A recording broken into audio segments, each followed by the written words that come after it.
The OHP Uncut Podcast with Kannon. Rosa Linn is here. Hello, Rosa. Hello, Mike. What kind of start is your day off to today? I woke up at 8:30. Wasn't happy about it because I could have slept for an hour more, but it just happened naturally. So I was like, okay, why not listen to the songs that I wrote? And I kind of went through all of them and was like, oh, this needs a tweak, this needs a tweak. And then I hopped on a Zoom to do my interviews.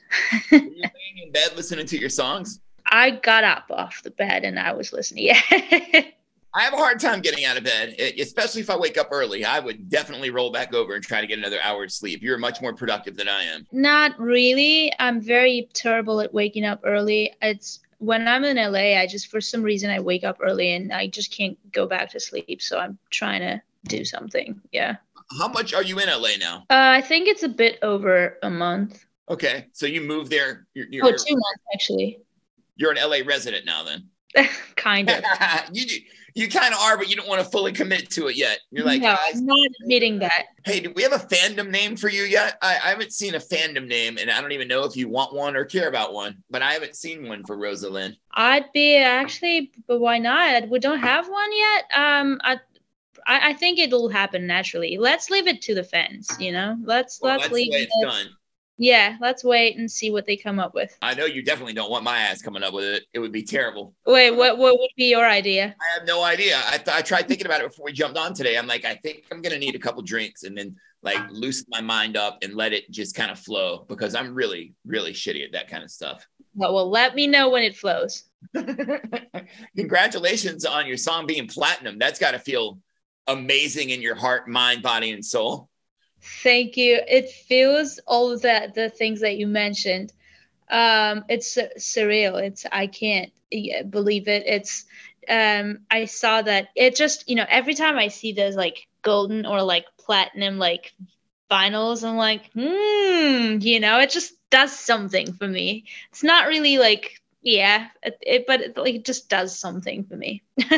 I know what else did something for you. It had to, because I saw that TikTok you posted the other day of you on stage, and I think it was in the Netherlands, and everyone just singing every single word of your song back to you. No music. They just knew exactly what to sing and how to sing it, and it was incredible. And I could just see the look of joy on your face. You loved every moment of that, didn't you? I took that video in the Netherlands. Yeah, it was the second time I performed Snap. It was a pre-party for Eurovision, and it was the first time, and I think you could tell from the look of my face that it's my first time experiencing the crowd singing. And honestly, that is the reason why I do music. I can strongly say that. Just that feeling is just that adrenaline and that euphoria that when you experience something like that, it's just amazing. And it's probably one of my favorite moments of my life.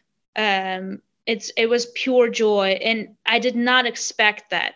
Like, you can see the surprise, and like I was shaking for like 30 minutes after I got off stage. I couldn't believe it. It was the magic. I could just see the look on your face, and it looked like pure joy, and I felt so good for you. Thank you. I mean, that's got to be all you could ever hope for right there. Why do you think that song has resonated so much with people? What is it about that song? I mean, they do speak English in the Netherlands, but I'm sure there's plenty of countries that don't speak any English, and they also know every word to your song, and that's got to be a surreal experience. What do you think it is about this song? I think it's the spirit. There's some kind of vibe or spirit, whatever it's called, in that song. And it's good that you mentioned that some people don't even know English, but they like the song. That's how I got connected to my favorite artists or the music that I would listen to growing up, because, English is my third language. I wouldn't understand anything that I was listening to, but the power of music and the spirits in the songs, they would just give me chills. And I think that's some kind of the same for Snap too. Like, you don't really need to understand the words to feel the emotions that I put in the song. And it's just very simple, very effortless, very honest. And of course the lyrics is also, I mean, it does make difference too, but you don't really need to understand the words to understand the song. When you wrote the song, did you write it in English or did you write it in Armenian? I did write it in English. I wrote it when I was 18, and by that time I was, I knew English. I could speak. I could write in English, and English is my, it's my default language for writing a song. Okay. So yeah, I wrote the original idea in my bedroom, snapping and kind of going crazy, and then we of course finished it with amazing songwriters, and yeah, it was. I can't even imagine how it would sound in Armenian. It would sound so bad, probably. So I was going to ask if you do it in other languages, but you pretty much stick to English, huh? We did an Italian version, and I love that version. I love Italy. Also I love Italian. I do not speak Italian, but I sing in Italian. So what are your 3 languages then? Armenian, my native language, Russian, my second language, and English. Can I hear just like one line of that song in Italian? I would love that. Italian is the most beautiful language to me. I absolutely love that language. Io non lo so più dove sei, still in my heart. Non tornerei mai più, ma forse era meglio così. Yeah, that's the Italian. My heart beating out of my chest. Honestly, any song you pick, it will sound good in Italian. If there's one language that will sound on every song, good on every song, it's Italian. Wow. Yeah. What a romantic, beautiful language. May I ask you, why were you on this emotional roller coaster when you wrote that song? What was it that inspired that? I spent a year in the US as an exchange student when I was 17, and a lot can happen in 1 year. I fell in love very, very deeply. It was an unrequited love.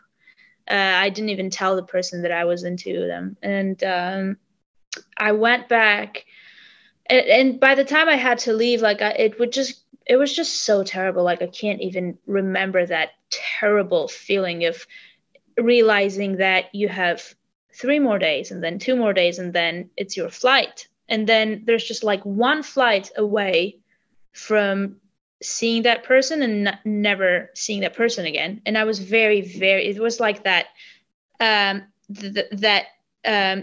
top moment of me being in love. And then in one day I was back in home.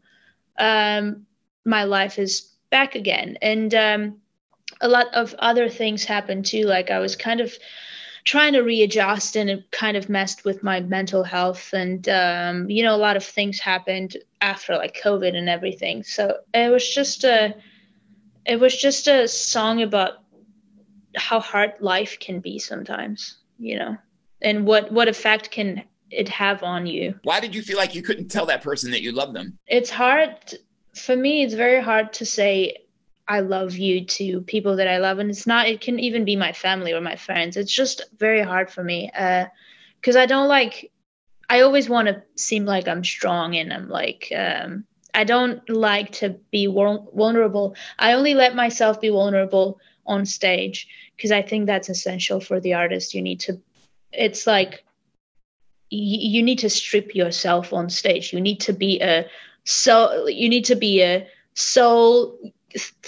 thing. You just need to be the spirit and your soul on your stage, not your body. All the walls down.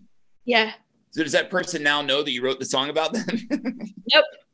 I don't think I'm ever gonna tell him. Can we ask some fan questions? The fans have been putting in good questions, and we love doing that on the show. Okay, Wild and Free said, what was it like performing on the James Corden show? It was magical. I was watching a Late Late Show with him when I was back home, and I'm such a big fan. And he's so fun. And my favorite thing that he did was the carpool karaoke with Paul McCartney. So good. So good. And just like to realize that I just got to meet that person. It was magical. Pure joy. Pure joy. He's a nice guy, right? He's a very nice guy. As long as he's not at a restaurant. Caseinator said, what is your favorite Armenian food? Oh, it's called dolma. It's meat stuffed in a grape leaf, and you put a white sauce. It's called matzoon. It's just so yummy. I love those grape leaves. I love them. I have a friend who's Armenian, and he makes them. His last name is Garabedian. I guess all Armenian names either end with Y-A-N or I-A-N, or many of them do. Huh? Yeah, it's Jan. Man, yeah, great leaves. Now I need that in my life. Do you cook? I love cooking, but I can't say that it's my strength. But I do enjoy making like something fancy, like a special thingy that you found on the internet and you try to recreate it, and it sounds delicious, but it ends up being terrible. It looks so easy on TikTok though, doesn't it? Yeah. I have ruined many people's meals thinking I could do it just like they did on TikTok. Wrong. Yep. What about in Armenia? Do they celebrate Christmas? And if so, is it different than how they celebrate here? Do you celebrate it? Our Christmas is on January 7th. It's 7th or the 6th. I think it's the 7th. Because, we're also Christians, but, you have different branches of, Christianity. Sure. It's a very family thing. We do celebrate New Year crazily. It's like it's our Christmas. We stay up till midnight. We drink champagne. We eat at midnight, and then the next 3 or 4 days, we go to our friends or like relatives' houses and eat there. And then they come to your house and you eat there in your house. So it's a lot of food, wonderful food. Yeah. Every New Year, you kind of like you prepare yourself to get fat. And it's okay. Like you mentally are okay. You're like, I know I'm going to get fat. Like I'm going to gain weight. I'm going to deal with it later. Yeah. That's probably a healthy way to do it. And it sounds like Christmas there is a little bit more authentic and less corporate than it is here, which I kind of enjoy. We need to bring more of that back to Christmas here in the United States. It's more, down to earth. Just appreciate your family time and, have a good dinner and, do your thing, whatever you do. They believe in Santa Claus? No. Maya Million said, would you rather, this is an offbeat question, would you rather have everyone be able to read your thoughts, or for everyone to have access to your internet history? Well, my thoughts are on my internet history, so it's kind of the same thing. I'll read my thoughts. Read your thoughts. Yeah. My life would be much easier, Both of theirs would be an absolute nightmare to me. I don't even want to go look at the last thing I Googled. Van Life 29 said, what's the most surprising thing so far about fame for you? Well, fame is not really a fame yet. It's surprising how fast it can flip your life. Mm-hmm. And I changed a lot. I kind of I'm going through some kind of like evolution, and it's happening not in a natural way. It messes up my mind a bit, but I love it. I mean, if the faster the better. One more question. Mark and Dark said, what's the maddest your parents have ever been at you? When I was in 9th grade, it was kind of a revolutionary thing, like a massive skip day. Yeah, a massive skip day, and the school was going crazy. So I was like, I couldn't be the one who stays. I'm not that lame. Come on. We will play Snap now, the platinum song Snap. And I heard you met with Kygo. Did you guys do a remix of that song that will be coming, or are you working on something else with him? I met with Kygo.